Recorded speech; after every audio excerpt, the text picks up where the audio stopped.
భూలోకమంతరికి సువార్త పోవడానికి ఇండియా ప్రధానం.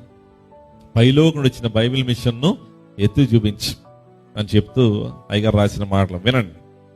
నేను చెప్పగా బైబిల్ మిషన్లోకి వస్తే మీకు క్షేమం. అంటే ఒక వ్యక్తి బైబిల్ మిషన్లోకి రావాలంటే, బైబిల్ మిషన్ అనుభవంలోకి రావాలంటే, బైబిల్ మిషన్ సన్నిధానంలోకి రావాలంటే ఎవరు చెప్తే రావాలంట? దేవుడు చెప్పినందుకు వస్తే అది మీకు క్షేమం. ఒకవేళ మీకు దేవుడు చెప్పలేదు, మీ జ్ఞానం చెప్పింది, మీ మనస్సాక్షి చెప్పింది, బైబిల్ మిషన్ అంట, బాగా ప్రార్థనలు ఉంటాయంట, మోకాళ్ళ అనుభవం ఉంటుందంట, వాక్యం బాగా చెప్తారంట, సన్నిధి ఉంటుందంట అని ఎక్కడో మీరు విన్నారు, తెలుసుకున్నారు, నేర్చుకున్నారు. ఒకవేళ అలా వచ్చినా నేనేమి ఆటంకం చేయను. అంటే ఎవరైనా బైబిల్ మిషన్లోనికి చెప్పండి, ఎవరైనా రావచ్చు. దేవుడు చెప్తే రావచ్చు.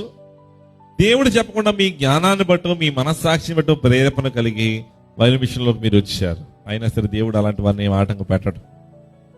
ఎందుకంటే పిల్లరా, బైబిల్ మిషన్లో అలాంటి రూల్స్ ఏమి లేవు. ఎవరైనా రావచ్చు, ఎవరైనా ఏకీవించవచ్చు, ఎవరైనా వాక్యం వినొచ్చు, ఎవరైనా బలపడవచ్చు. అదే క్రమంలో నేను రమ్మనగా వచ్చి ఏ వాని కడకు పోదరాదు. నేను రమ్మంటే నువ్వు వచ్చావు, వచ్చిన తర్వాత మరలా ఏం చేయకూడదు, ఇంకెక్కడికి వెళ్ళకూడదు. ఒకసారి బైబిల్ మిషన్ సంఘంలోకి వచ్చిన తర్వాత నీవు మరలా ఇంకా ఏ సంఘంలోనికి వెళ్ళవద్దు. నా నియమిత కార్యలు మాత్రమే నడుపు, మానొద్దు. నేను ఏర్పాటు చేసిన క్రమాలన్నీ పాటించు. మీరు బైబిల్ మిషన్ సంఘంలో బలపడుతున్నారా? బైబిల్ మిషన్లో ఉండండి. ఏ గ్రామమైనా, ఏ పట్టణమైనా, ఎక్కడికి వెళ్ళినా అక్కడ బైబిల్ మిషన్ సంఘం ఉంటే వెళ్ళి దానిలో ఏకీవించండి. ఒకసారి బైబిల్ మిషన్లోకి వచ్చాక మనం ఏం చేయకూడదంట, ఇంకెక్కడికి వెళ్ళకూడదు.